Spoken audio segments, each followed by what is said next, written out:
Editors breakfast ഷോയിലേക്ക് എല്ലാ പ്രേക്ഷകർക്കും ഒരിക്കൽ കൂടി സ്വാഗതം. ഇപ്പോൾ നമുക്കൊരു അതിഥിയുണ്ട്. അതെ, ഉണ്ണി പലേഷൻ. നമ്മൾ സാധാരണ തമാശയ്ക്കെങ്കിലും പറയാനുള്ള ചില കാര്യങ്ങളുണ്ടല്ലോ. You speak English, I speak English. Smriti speak English. അതെ അതെ, ഇംഗ്ലീഷ് ഭാഷ അനിവാര്യമായൊരു കാര്യമല്ലേ, അല്ലെ? ലോകത്തിന്റെ ഭാഷ, ഗ്ലോബൽ ലാംഗ്വേജ്. അതെ അല്ലെ, ഡോളർ പോലെ തന്നെ വേണ്ടതാണ്. അതെ, എനിക്കൊന്നു കറൻസിയുടെ കാര്യത്തിൽ ഡോളർ ആണെങ്കിൽ ഭാഷയുടെ കാര്യത്തിൽ ഇംഗ്ലീഷാണ് എവിടെ പോയാലും. ഇംഗ്ലീഷുകാർ കോളനി പിടിച്ചെടുത്തതിൻ്റെ ഒരു ഗുണമാണ്. നമ്മുടെ നാടൊക്കെയാണ് ലോകം മുഴുവൻ കീഴടക്കിയിരിക്കുന്നതെങ്കിൽ ഇന്ന് ജാപ്പനീസുകാരൊക്കെ അല്ലെങ്കിൽ ചൈനക്കാരൊക്കെ നമ്മൾ മലയാളം സംസാരിച്ചത്. മറ്റു സംസ്ഥാനങ്ങളെക്കാളും പക്ഷേ മലയാളികൾക്ക് ഇംഗ്ലീഷ് സംസാരിക്കുന്ന ഒരു വിമുഖതയാണ്. ആ വിമുഖത നീക്കുന്നതിനുള്ള പല ഏജൻസികളും പല ട്രെയിനിങ് ഇൻസ്റ്റിറ്റ്യൂട്ടുകളും ഒക്കെ ഉണ്ട്. പണ്ട് റാപ്പിഡെക്സ് അല്ലേ, റാപ്പിഡെക്സ് ഇംഗ്ലീഷ് കോച്ചിങ് പരിപാടി ഉണ്ടായിരുന്നു. ഒരു വലിയ തടിച്ച പുസ്തകം. പക്ഷെ ആ പുസ്തകം നോക്കി ഇംഗ്ലീഷ് പഠിച്ച ആൾക്കാരെ ഞാൻ കണ്ടിട്ടില്ല. ഞാനൊക്കെ സക്സസ്ഫുള്ളി മാർക്കറ്റ് ചെയ്തിട്ടുണ്ട്. നമ്മൾ പഠിക്കുന്ന കാലത്ത് ഈ വെക്കേഷൻ ക്ലാസ്സുകളുണ്ടായിരുന്നു. നിങ്ങളൊക്കെ പഠിക്കുമ്പോൾ സ്പോക്കൺ ഇംഗ്ലീഷിന്റെ ക്ലാസ് ഉണ്ടായിരുന്നു. അതെ അതെ. അപ്പോൾ ഈ സ്പോക്കൺ ഇംഗ്ലീഷിന്റെ കാലത്തിൽ നിന്ന് കുറച്ചുകൂടി വളരെ സിസ്റ്റമാറ്റിക് ആയിട്ട് ഇംഗ്ലീഷ് എങ്ങനെ പഠിക്കാം, വളരെ എളുപ്പം പഠിക്കാൻ സാധിക്കും, അതൊരു ബാലികേറ മലയല്ല, അതൊരു ഹെർക്കൂലിയൻ ടാസ്ക് അല്ല എന്ന് തിരിച്ചറിഞ്ഞുകൊണ്ട് ധാരാളം ഏജൻസികൾ അതിനെ പ്രൊമോട്ട് ചെയ്യുന്നുണ്ട്. അതിൽ ഒരു വൈറൽ താരമായി മാറിയ ഒരു അതിഥി നമുക്കൊപ്പം ചേരുന്നുണ്ട്. സ്പീക്ക് ഈസി ഇംഗ്ലീഷ് അക്കാഡമിയുടെ CEO മസ്ദൂഖ് നിസാമിയാണ് ഇന്ന് എഡിറ്റേഴ്സ് ബ്രേക്ക്ഫാസ്റ്റ് ഷോയിൽ അതിഥിയായി എത്തുന്നത്. Welcome. Yes, Masdookh Nizami, very good morning. Good morning. Good morning. Masdookh, ഈ മസ്ദൂഖിനൊരു ദുശീലുണ്ട് ആണല്ലേ? അതൊരു കോഡാണ്.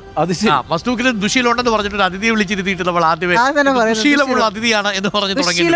ദുശീൽ അത് വളരെ സർപ്രൈസ് ആണ്. അത് നമുക്ക് പ്രേക്ഷകരോട് പറയാം എന്താണെന്ന്. പലതരത്തിൽ ഇംഗ്ലീഷ് പഠിക്കാമല്ലോ അല്ലേ? അപ്പോൾ ഞങ്ങളെ ഒന്ന് ഇംഗ്ലീഷ് പഠിപ്പിച്ചാൽ എങ്ങനെ ഇരിക്കും എന്നുള്ളത് നമുക്ക് നോക്കാം. ഇത് കാണുന്ന പ്രേക്ഷകർക്ക് ചിലപ്പോൾ അത് ഗുണമുണ്ടെങ്കിൽ നന്നായിരിക്കും. ചെറുപ്പക്കാർ, വിദ്യാർത്ഥികൾ, പുറത്തു പോകാൻ കാത്തു നിൽക്കുന്ന ആൾക്കാർ, ഒരു പുതിയ ടെക്നിക്ക് വഴിയാണ് നിങ്ങൾ മാർക്കറ്റിലേക്ക് എൻട്രി ചെയ്യുന്നത് അല്ലേ? സ്പീക്ക് ഈസി ഇംഗ്ലീഷ് അക്കാഡമി കോഡുകൾ വെച്ചുകൊണ്ട്. ഈ കോഡുകളിലേക്ക് എങ്ങനെ വന്നു, ഏതൊക്കെയാണ് ആ കോഡുകൾ? അതായത് ആദ്യമായിട്ട് എനിക്ക് പറയാനുള്ളത് എന്താ വെച്ച് കഴിഞ്ഞാൽ, ഇംഗ്ലീഷ് പഠിക്കാൻ ഇന്ന് 2 മെത്തേഡുകൾ നിലവിലുണ്ട്. ഒന്ന് നമ്മളൊക്കെ കണ്ടുവന്നിട്ടുള്ള ഒരു ഗ്രാമർ ബേസ്ഡ് മെത്തേഡാണ് അല്ലേ, ഈ പാസ്റ്റ്, പ്രസൻറ്റ്, ഫ്യൂച്ചർ എന്നൊക്കെ പറഞ്ഞിട്ടുള്ള ഭയങ്കര കോംപ്ലിക്കേറ്റഡ് മെത്തേഡാണ്. അപ്പോൾ അതിന് ഏറ്റവും വലിയ കുഴപ്പം എന്താ വെച്ചാൽ നമുക്ക് എല്ലാവർക്കും അറിയാം, നമ്മളെ മലയാളികളെ സംബന്ധിച്ചിടത്തോളം നമ്മളൊരു 4ാം ക്ലാസ് മുതൽ ഇംഗ്ലീഷ് പഠിച്ചു തുടങ്ങുന്നുണ്ട്. ഇപ്പോഴും ഇംഗ്ലീഷ് എന്ന് കേട്ട് കഴിഞ്ഞാൽ ഭയങ്കര കോംപ്ലിക്കേഷനാണ് നമുക്ക്. അപ്പോൾ അതിനെ ഈസി ആക്കാനുള്ള ഒരു മെത്തേഡാണ് സ്പീക്ക് ഈസി ഡെവലപ്പ് ചെയ്തിട്ടുള്ളത്. That is code based language acquisition എന്ന് പറയുന്നത്. Code based language acquisition program. അതായത് ഇവിടെ ചെയ്യുന്നത് എന്താണെന്ന് വെച്ച് കഴിഞ്ഞാൽ, ഒരു 20 വളരെ രസകരമായിട്ടുള്ള കോമിക് ആയിട്ടുള്ള 20 കോഡ്സ് സാറ് പറഞ്ഞ ദുശീലൊക്കെ വരുന്നത്. 20 കോഡ്സ് ഇവിടെ അവതരിപ്പിക്കാൻ പറ്റുമോ? 20 കോഡ് നമ്മുടെ ട്രേഡ് ഇറക്കാം അല്ലേ? അതിൽ ഒരെണ്ണം ഇറക്കാം. ഓക്കെ, ദുശീൽ തന്നെ ആയാലോ? തീർച്ചയായിട്ടും. എന്താണ് ഈ ദുശീൽ? ഇപ്പോൾ ഇംഗ്ലീഷിൽ ഏറ്റവും ആളുകൾ ഒരുപാട് സമയമെടുത്ത് പഠിക്കുന്ന ഒരു ഭാഗമാണ് ടെൻസ് എന്ന് പറയുന്നത്. അതിൽ ആദ്യത്തെ ടെൻസാണ് സിമ്പിൾ പ്രസൻറ്റ് അല്ലേ? നമ്മൾ സ്കൂളിൽ നിന്നൊക്കെ പഠിച്ചിട്ടുണ്ടോ, ഹാബിച്വൽ ആക്ഷൻസ് വന്നു കഴിഞ്ഞാൽ നമ്മൾ സിമ്പിൾ പ്രസൻറ്റ് യൂസ് ചെയ്യണം എന്നുള്ളത്. പക്ഷെ അത് പഠിക്കാമെന്നല്ല, നമുക്ക് അതിൻ്റെ ഒരു റിയൽ ആപ്ലിക്കേഷൻ വരുന്ന സാഹചര്യത്തിൽ അത് കിട്ടിക്കോളൊന്നുമില്ല. കാരണം നമുക്ക് ഇത് ഡീകോഡ് ചെയ്തെടുക്കുക എന്ന് പറഞ്ഞാൽ ഭയങ്കര ബുദ്ധിമുട്ടാണ്. അപ്പോൾ ഈ സ്പീക്ക് ഈസിയുടെ ഈ ഒരൊറ്റ കോഡ് ആലോചിച്ച് കഴിഞ്ഞാൽ, ദുശീലം എന്ന് പറയുന്ന കോഡ് ആലോചിച്ച് കഴിഞ്ഞാൽ പിന്നെ ജന്മത്തിൽ അത് നമ്മൾ നടക്കില്ല. അതായത് ശീലങ്ങൾ വരികയാണെങ്കിൽ സ്റ്റാർട്ടിങ്ങിൽ ഡു ചേർക്കണം. വളരെ ഈസിയാണ്. അപ്പോൾ നമുക്ക് ചോദിക്കാം, നിങ്ങൾ ന്യൂസ് പേപ്പർ വായിക്കാറുണ്ടോ? Do you read newspaper? WhatsApp use ചെയ്യാറുണ്ടോ? Do use WhatsApp? ഇനി ഒരിക്കലും മറക്കാൻ കഴിയില്ല. അത് ദുശീലം എന്നുള്ള കോഡ് അവിടെ ബ്രെയിനിൽ സെറ്റായി. ഇതാണ് ഈ കോഡിൻ്റെ ഏറ്റവും വലിയ പ്രത്യേകത എന്ന് പറയുന്നത്. അപ്പോൾ തന്നെ ഇംഗ്ലീഷ് ഭാഷയിൽ ഏറ്റവും കൂടുതൽ നമ്മൾ യൂസ് ചെയ്യുന്ന ഒരു ഭാഗമാണ് ഈ പൊസഷൻ. ഒരാളുകളോട് ഉണ്ടോ, ഉണ്ടായിരുന്നോ, ഉണ്ടാകുമോ എന്ന് ചോദിക്കാം അല്ലേ? അപ്പോൾ അതിന് വേണ്ടിയിട്ട് നമ്മൾ വളരെ രസകരമായ കോഡ് ഉണ്ടാക്കിയിട്ടുണ്ട്. ഉണ്ടപ്പൻ എന്ന് പറഞ്ഞ കോഡ്. ഉണ്ടപ്പൻ എന്ന് പറയുന്ന കോഡ് എന്താ വെച്ച് കഴിഞ്ഞാൽ, ഉണ്ടപ്പൻ എന്ന് പറയുന്ന ഒരാളുണ്ട്. അദ്ദേഹത്തിൻ്റെ മന്ത്രമാണ് ഡുഹ, ഡിഡ്ഹ, വിൽഹ.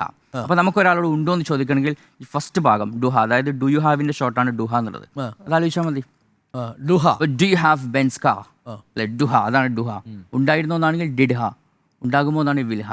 അപ്പോൾ ഇതുപോലുള്ള വളരെ രസകരമായ കോഡുകളാകുമ്പം മറക്കുക എന്ന് പറയുന്നത് ദാറ്റ് ഈസ് ഇമ്പോസിബിൾ.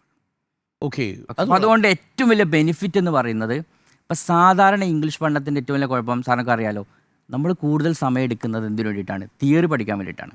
ഗ്രാമർ തെറ്റുമോ എന്നുള്ള പേടിയുണ്ട്. തിയറി പഠിച്ച് നമ്മൾ സമയം മൊത്തം വേസ്റ്റ് ആക്കും, പ്രാക്ടീസ് നമുക്ക് കിട്ടുന്നില്ല. ഈ മെത്തേഡിൽ ഒരു 20% സമയം മാത്രമേ നമുക്ക് തിയറി പഠിക്കാൻ ആവശ്യമുള്ളൂ. ബാക്കി കംപ്ലീറ്റ് നമുക്ക് പ്രാക്ടീസിന് യൂസ് ചെയ്യാം.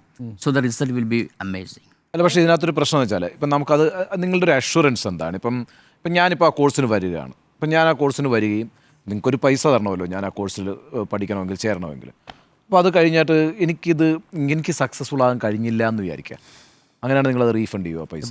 വളരെ ബെസ്റ്റ് ക്വസ്റ്റ്യൻ ആയിട്ടാണ് ഞാൻ കാണുന്നത്.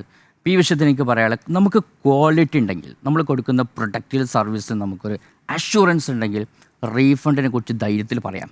സ്പീക്ക് ഈസി തുടങ്ങിയ കാലം മുതൽ ഇതുവരെ പറയുന്നത്, if you are not satisfied in our course 100% refund. അതിന് ഒരു കണ്ടീഷൻ വേണ്ട. നിങ്ങൾ സാറ്റിസ്ഫൈഡ് ആണെങ്കിലും അല്ലെങ്കിലും 10 ദിവസത്തിനുള്ളിൽ നിങ്ങൾ റിക്വസ്റ്റ് ചെയ്ത് കഴിഞ്ഞാൽ 100% റീഫണ്ടാണ്. ഈ കോഴ്സ് എത്ര സമയത്തെയാണ്? ഇത് നമുക്ക് ഡിഫറെൻ്റ് ആയിട്ടുള്ള പല ലെവലിലെ ബാച്ചുകളുണ്ട്. L1, L2, L3 ബാച്ചുകളൊക്കെ ഉണ്ട്. അപ്പോൾ 1 മാസം, 2 മാസം, 3 മാസത്തെ ബാച്ചുകളൊക്കെ നമുക്ക് നിലവിലുണ്ട്. ഈ ദുശീൽ പറഞ്ഞു, ഉണ്ടപ്പൻ പറഞ്ഞു, അത് ഒരെണ്ണം കൂടി ഒന്ന് പറഞ്ഞേ, കേൾക്കാൻ രസമുണ്ട്. അതുപോലെ തന്നെ മറ്റൊരു കോഡാണ് നമ്മുടെ ഈ റിപ്പോർട്ടഡ് സ്പീച്ച്. പ്രത്യേകിച്ച് PSCക്കൊക്കെ പഠിക്കുന്ന ആളുകൾ, കുട്ടികൾക്കൊക്കെ ഭയങ്കര ബുദ്ധിമുട്ടാണ് റിപ്പോർട്ട് സ്പീച്ച്. അതിൻ്റെ ഒരു കോഡാണ് റോബോട്ട് പപ്പു എന്നുള്ളത്. റോബോട്ട് പപ്പു, അതായത് നമുക്ക് റിപ്പോർട്ട് സ്പീച്ച് ഉണ്ടാക്കണമെന്നുണ്ടെങ്കിൽ 5 കാര്യങ്ങളാണ് ശ്രദ്ധിക്കേണ്ടത്. അത് റോബോട്ട് പപ്പിൽ നമ്മളത് ഇടണാക്കി വെച്ചിട്ടുണ്ട്. കോഴ്സിൽ വന്നാൽ റോബോട്ട് പപ്പു, ഉണ്ടപ്പൻ, ദുശീൽ, കൊള്ളാം, രസകരമായ പേരുകളാണല്ലോ. അതുപോലെ ഈ കോഡിൻ്റെ ഒരു സൈക്കോളജി എന്താണെന്ന് വെച്ച് കഴിഞ്ഞാൽ, നമ്മൾ ഇതുപോലെ കോമിക്കായിട്ട് നമ്മളെ ബ്രെയിനിൽ സെറ്റ് ചെയ്ത് കഴിഞ്ഞാൽ അതിനെ നമ്മൾ ഈ വിഷ്വൽ ലേണിംഗ്, കിനസ്തറ്റിക് ലേണിംഗ് എന്നൊക്കെ പറയാം. അതായത് നമ്മുടെ ബ്രെയിന് ഭയങ്കര ഇഷ്ടമാണ് ഇങ്ങനെ വിഷ്വൽ ആയിട്ടുള്ള അല്ലെങ്കിൽ കോമിക്കായിട്ടുള്ള വിഷയങ്ങളൊക്കെ ഓർത്ത് വെക്കുക എന്നുള്ളത്. നമ്മളൊക്കെ ടൂർ പോയി കഴിഞ്ഞാൽ സിനിമ കണ്ടു കഴിഞ്ഞാൽ മറക്കാത്തതിൻ്റെ കാരണം എന്താണെന്ന് വെച്ച് കഴിഞ്ഞാൽ വിഷ്വൽ ലേണിംഗ് പവർഫുള്ളായിട്ട് നടക്കുന്നു എന്നതാണ്. പക്ഷെ നമ്മുടെ സാധാരണ സിസ്റ്റത്തിലൊക്കെ ആണെങ്കിൽ ലോജിക്കൽ ലേണിംഗ് മാത്രമേ ഉള്ളൂ. നമുക്ക് കേൾക്കുന്നു, നമ്മളത് മറന്നു പോവുകയും ചെയ്യും. ഓക്കെ, നിങ്ങൾ കോഴ്സിന് അധികം വരുന്ന യുവാക്കളായിരിക്കുമല്ലോ. അതെ. ഈ ജോബ് ഇൻ്റർവ്യൂവിന് പോകുമ്പോൾ കോൺഫിഡൻസ് കുറവാണ് പൊതുവേ എല്ലാവരും നേരിടുന്ന വലിയ പ്രതിസന്ധി. അപ്പോൾ അതിലൊരു കോൺഫിഡൻ്റ് ആയി പോകാൻ പറ്റുന്ന രീതിയിൽ എങ്ങനെയാണ് നിങ്ങൾ തയ്യാറാക്കുന്നത്? അതിൽ എനിക്ക് പറയാനുള്ളത് എന്താണെന്ന് വെച്ച് കഴിഞ്ഞാൽ, നമ്മൾ ആദ്യം ചെയ്യേണ്ടത് നമ്മൾ പഠിക്കുന്ന സിസ്റ്റം മാറ്റുക എന്നുള്ളതാണ്. അവരോട് എനിക്ക് പറയാനുള്ളത്, സിസ്റ്റം മാറ്റാതെ നമ്മൾ കുറേ ഗ്രാമർ നിയമങ്ങൾ മനഃപ്പാടമാക്കിയതുകൊണ്ട് ഒരിക്കലും നമ്മൾ ഇംഗ്ലീഷ് സംസാരിക്കാൻ പോകുന്നില്ല. നമ്മളൊക്കെ ഇവിടുത്തെ മലയാളികളുടെ ഏറ്റവും വലിയ പ്രശ്നം എന്ന് പറഞ്ഞു കഴിഞ്ഞാൽ ഗ്രാമറാണ് നമ്മൾ പഠിക്കുന്നത്. പ്രാക്ടീസിന് നമ്മൾ യാതൊരു പ്രാധാന്യം കൊടുക്കുന്നില്ല. അത് മാറ്റി കഴിഞ്ഞാൽ തന്നെ ഈ വിഷയത്തിൽ നമുക്ക് നല്ലൊരു മാറ്റം കൊണ്ടുവരും. ഈ ക്ലാസ് ഇൻട്രാക്റ്റീവ് മോഡിലായിരിക്കും തീർച്ചയായും അല്ലേ? അപ്പോൾ കൂടുതൽ എക്സാമ്പിൾസ് കൊടുത്തുകൊണ്ടാണ് നമ്മൾ പഠിപ്പിക്കാൻ പോകുന്നത്. അപ്പോൾ ഓരോ കോഡിനും നിശ്ചിത സമയം നിങ്ങൾ കൊടുക്കുന്നുണ്ട്. ഇപ്പോൾ ഉദാഹരണത്തിന് ദുശീലം പഠിപ്പിക്കാൻ വരുന്ന സമയം എത്രയായിരിക്കും?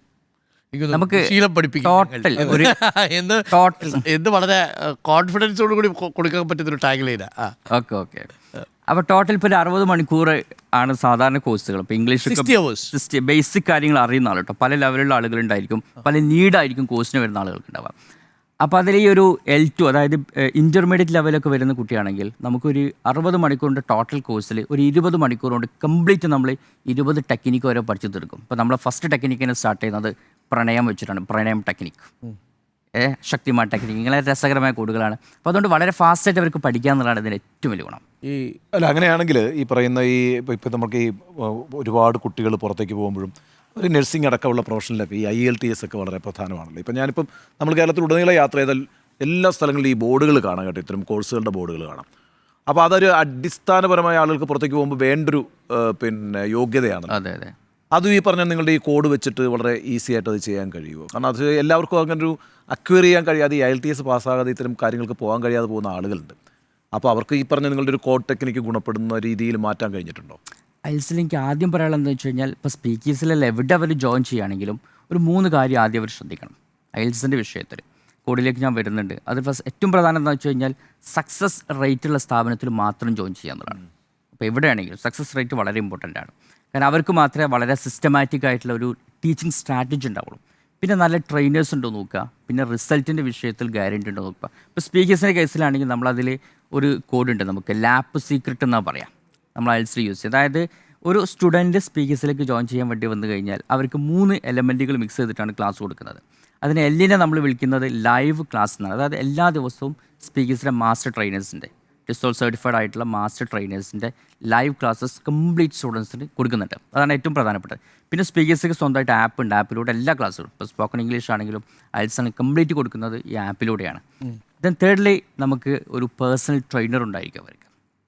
ഇപ്പോൾ ഇത് ഈ ഒരു ലാപ്പ് മിക്സ് ചെയ്ത് കഴിഞ്ഞാൽ റിസൾട്ട് എന്നുള്ളത് ഗ്യാരണ്ടീഡ് ആണ്. അഥവാ റിസൾട്ട് കിട്ടിയിട്ടില്ലെങ്കിൽ നമുക്കൊരു 3 ഡേ ടെസ്റ്റിംഗ് പീരീഡ് ഉണ്ട്. അതിനുള്ളിൽ അവർക്ക് IELTS നമ്മൾ കംപ്ലീറ്റ് റീഫണ്ട് കൊടുക്കുന്നുണ്ട്. ഈ 60 അവേഴ്സിനുള്ളിൽ നമുക്ക് കോൺഫിഡൻസോടു കൂടി ഇപ്പോൾ കേരളത്തിന് പുറത്തുള്ള ഒരു ഇൻ്റർവ്യൂയുടെ മുമ്പിൽ പോയിരിക്കാൻ പറ്റുമോ തീർച്ചയായിട്ടും ഈ 60 ഡേയ്സ് കോഴ്സ് എടുത്തു കഴിഞ്ഞാൽ? തീർച്ചയായിട്ടും. ഇപ്പോൾ സ്പീക്കേഴ്സിൽ ഇപ്പോൾ ഏകദേശം ഒരു 6 ലക്ഷം വിദ്യാർത്ഥികൾ കോഴ്സ് കംപ്ലീറ്റ് ചെയ്ത് പുറത്തിറങ്ങിയിട്ടുണ്ട്. 6 ലക്ഷം വിദ്യാർത്ഥികൾ. അപ്പോൾ ഈ ഒരു 18 വർഷം കൊണ്ട് ഇത്രയും സ്റ്റുഡൻസ് ഇവിടുന്ന് പഠിച്ചിറങ്ങണം എന്നുണ്ടെങ്കിൽ അത് റിസൾട്ട് ഉണ്ടെങ്കിൽ മുന്നോട്ട് പോകുള്ളൂ. നിങ്ങൾ തുടങ്ങിയിട്ടിപ്പോൾ 1-2 കൊല്ലമൊന്നുമല്ലോ, 18 കൊല്ലമായല്ലോ. അപ്പോൾ ഈ 18 കൊല്ലം കൊണ്ട് നിങ്ങൾക്ക് ഏറ്റവും സന്തോഷം ഉണ്ടാക്കിയ ഒരു കാര്യം എന്താണ്? എത്ര പേരെ എങ്ങനെ വിട്ടു, അതൊരു കണക്കൊക്കെ ഉണ്ടാവുമല്ലോ. അതെ. ഞാനിപ്പോൾ ഒരു ഇതിന് CEO ആണ്, പ്ലസ് ചീഫ് ട്രെയിനറും കൂടിയാണ്.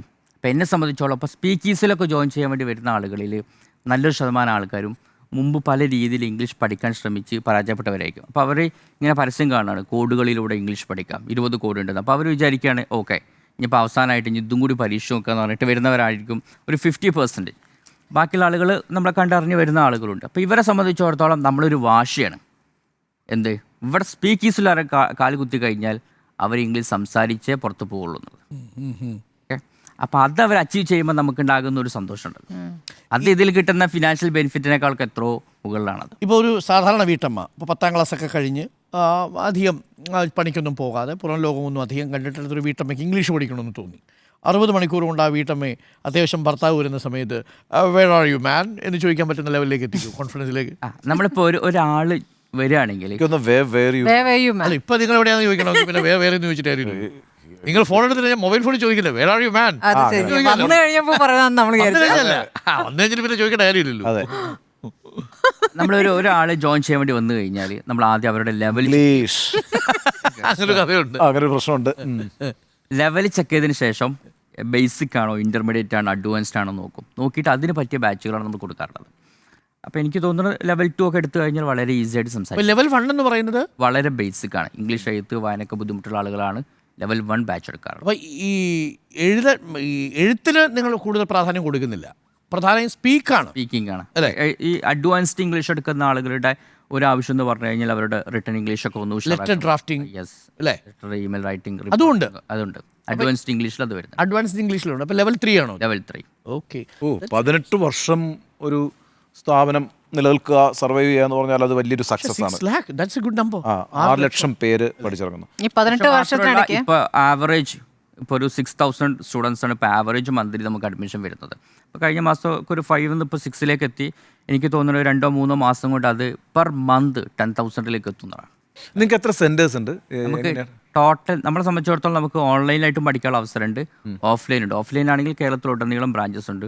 ട്രിവാൻഡ്രം ടു കണ്ണൂർ വരെ നമുക്ക് എല്ലാ മെയിൻ സിറ്റികളിലും ബ്രാഞ്ചസ് ഉണ്ട്. ഓൺലൈൻ ആണെങ്കിൽ അവർക്ക് ഒരു മൊബൈൽ ആപ്പ് ഉണ്ട്, ആപ്പിലൂടെ ക്ലാസ്സുകൾ കംപ്ലീറ്റ് വാച്ച് ചെയ്യാം.